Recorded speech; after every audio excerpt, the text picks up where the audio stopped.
Hi folks, this video is for English 1301 and the purpose is essentially to help you decode my comments on the initial draft of your narrative essay, the Who I Am narrative. So I realize that some of you haven't gotten yours back. I have graded, or I should say commented on quite a few of them, and there's some phrasing that I've been using that may or may not be clear. So I want to talk about that. So, generally speaking, the vast majority of revision that is necessary on, I would say 95% or more of what I've seen is the addition of narrative elements. So, what do I mean when I say narrative elements? Well, I'm talking about sensory description. So, description in terms of the five senses, right? Sight, sound, smell, um, touch, etc., right?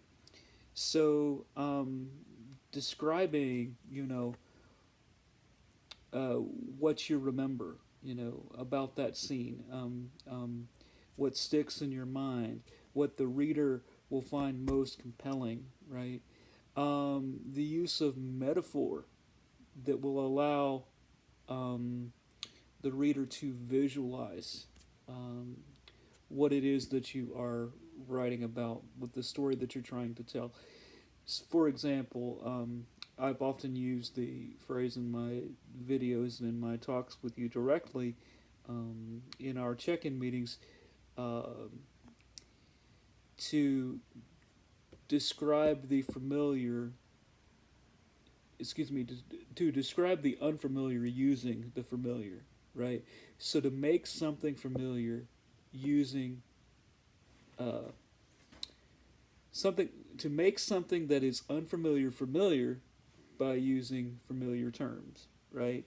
That's how, we actually uh, make anything known. If we're trying to explain to somebody, um, something, we talk about it in terms that they already understand to help them understand something that they hadn't necessarily seen, right? So, for example, if if I was talking to somebody and that person had seen Star Wars but had not seen Smokey and the Bandit, um, I would essentially tell, and they wanted to know what Smokey and the Bandit was. I would essentially say, well, it's Star Wars, except there's a Trans Am and a truck instead of an X-wing and a Millennium Falcon. Okay, and then instead of Darth Vader, you've got Buford T. Justice, the sheriff.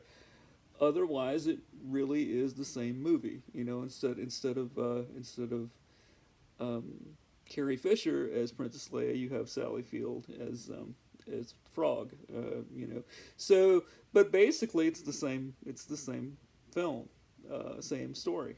Um, you know, um, you know, Ramayana essentially kind of the same thing. Very very similar. In fact, George Lucas drew on that narrative as part of the Star Wars story. But point being is that I could say, well, the Ramayana is Star Wars, but in ancient India, and that's a simplification, of course. So it's actually a gross simplification, but generally speaking, that would be enough to spark somebody's interest. So say, oh, that sounds interesting. Maybe I'll check that out. Right. My point is I'm using something that might be familiar with somebody to introduce them to a concept that is unfamiliar. Right.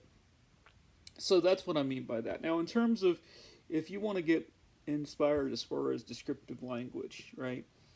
Um, Obviously, there you can go to any number of poems, any number of short stories, so on and so forth, right?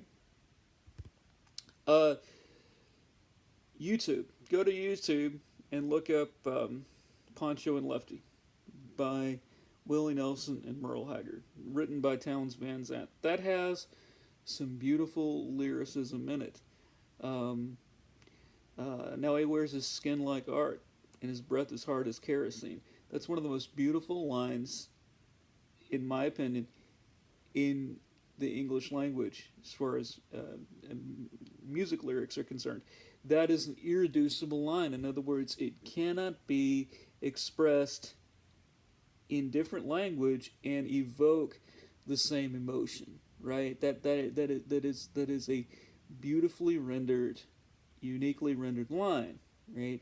Skin like art, breath as hard as kerosene. You know, if you hear that, you get an image in your mind.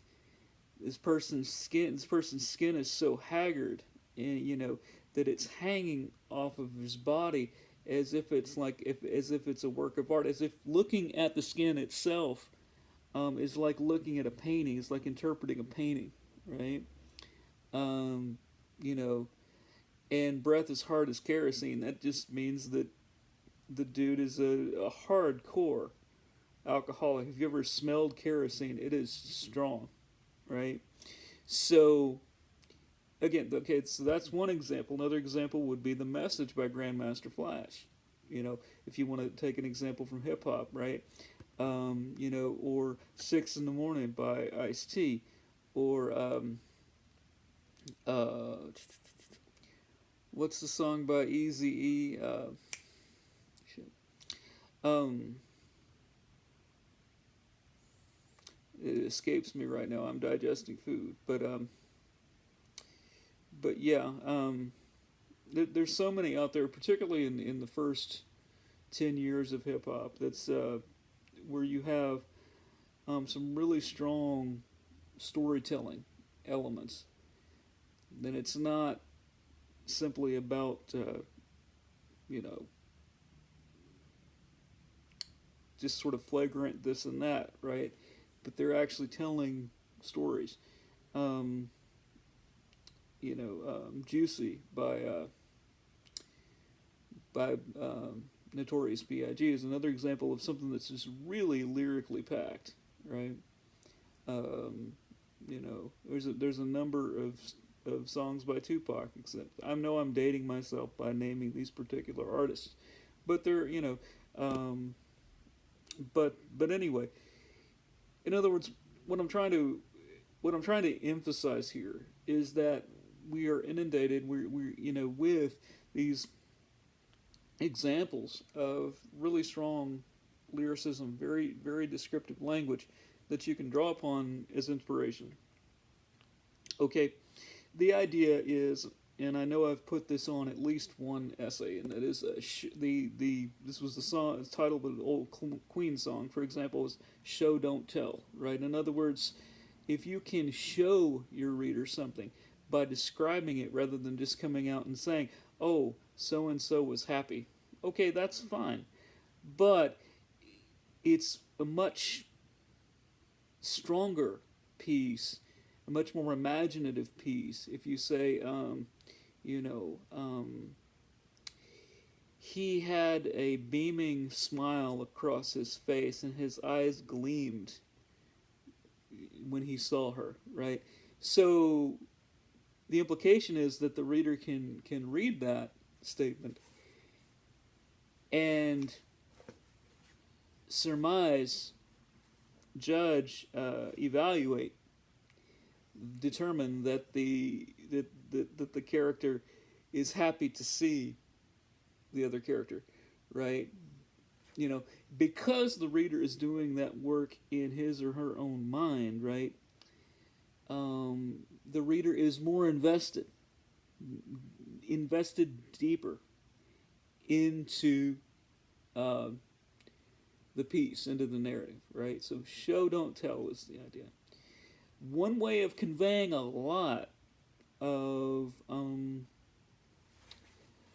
descriptive detail and nuance and so forth in a way that without so much investment of space and so forth is that of dialogue, because if you include how someone speaks, there's a lot to be said, there's a lot to be interpreted in one's language, how one uses language, right? So if you can include that in your piece, you're actually conveying quite a bit in a relatively short expanse. And incidentally, dialogue indicates two, so it's actually more than one speaker, so back and forth and so forth. If you watch the video that I put up a couple weeks ago on adding dialogue into your piece, it's going to take you a long way as far as that's concerned.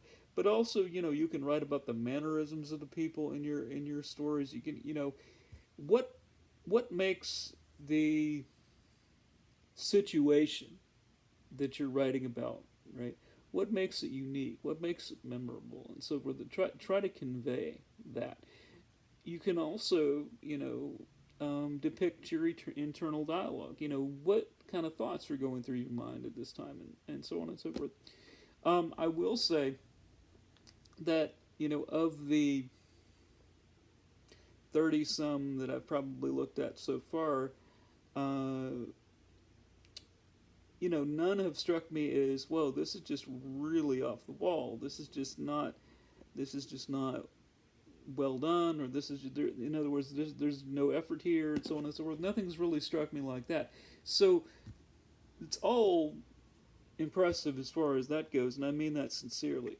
Um, I'm actually very humbled, very moved by what a lot of you are writing. It takes a lot of courage, honestly, for a lot of you to talk about some of the stuff you're talking about. So I'm very grateful in that sense, and feel privileged that you are using this class as a medium to convey some of those topics, right? Um, so, a couple other points. On a couple of occasions, I talk about comma splices. First of all, if you see a grammatical term and you don't know what it is, your first instinct should be to Google it. Okay? Remember, answer to any academic question is I don't know, but I know how to look it up. So, your first instinct, if you see a term that you don't understand, or it's not familiar with to you, you should Google it. Now, is Google 100% foolproof? No, it isn't, but it could at least get you on track. A very good place to go for any issue regarding grammar, really anything to do with writing. A sort of the best one-stop shop out there is Purdue OWL. OWL. Purdue OWL. It is a free, constantly updated, fairly often updated website dedicated to college writing. Okay, and it has so many topics and so forth. Another place to go on YouTube, there is a group called Shmoop. Okay, and they have a whole lot of really short, to the point videos regarding any number of grammatical issues, general comma usage, comma splices, and so forth. And frankly, over the past 10 years or so, if not more, the issue that is more prominent than anything is comma splices. Now, a comma splice, I'm going to tell you what it is, and you're probably not going to. It's probably not going to vibe with you immediately, right? This definition, because it's going to be a very academic definition. That's why I'm saying, go to Shmoop, look at the video. In fact, there's a great video, how to use a freaking comma. You can go to YouTube and look that up. And I'll probably share some of these videos for next week. Actually, when you'll get this video as well in the videos section in the folder. So the technical definition of a comma splice is when a comma is used incorrectly to join two independent clauses. Now, you're probably like, well, what the hell is an independent clause? An independent clause is a group of words that containing a subject and verb that can stand on its own as a complete sentence. So when you use a comma to connect two would-be complete sentences, that cannot be done grammatically in English. That's called a comma splice. Okay? So, and there's a number of ways to correct that. So, you know, I'm going to add some videos this week to demonstrate that. Also, the Purdue OWL website is a good place to look at, you know, how to remedy that and so forth. Um, Another word that I used just a few minutes ago when I was uh, commenting on a piece, I used the term antecedent. What's an antecedent? So if you look at that word, ante means before, antecedent is like seed. So the seed that comes before, right? Or before the secession, or before the. So anyway, it's an antecedent is the word that a pronoun replaces. Okay, so you cannot in English. In it's not advisable to begin a paragraph, right, with a sentence containing a pronoun that does not have a clear antecedent. In other words, the word that the pronoun is replacing is not clear. You don't want to do that. So in other words, if you use the antecedent in the previous paragraph and you've replaced it with a pronoun, and you're using the pronoun throughout the paragraph, that's fine so long as the antecedent is clear. When you start a new paragraph, you want to reintroduce the word that that pronoun is replacing, okay? Just for the sake of clarity, all right? Anyway, I don't want to bore you too much. We're already on minute 17 here, so I'm going to end this video. But hopefully this has decoded some of the comments that you're seeing on your pieces. Okay, thanks a lot.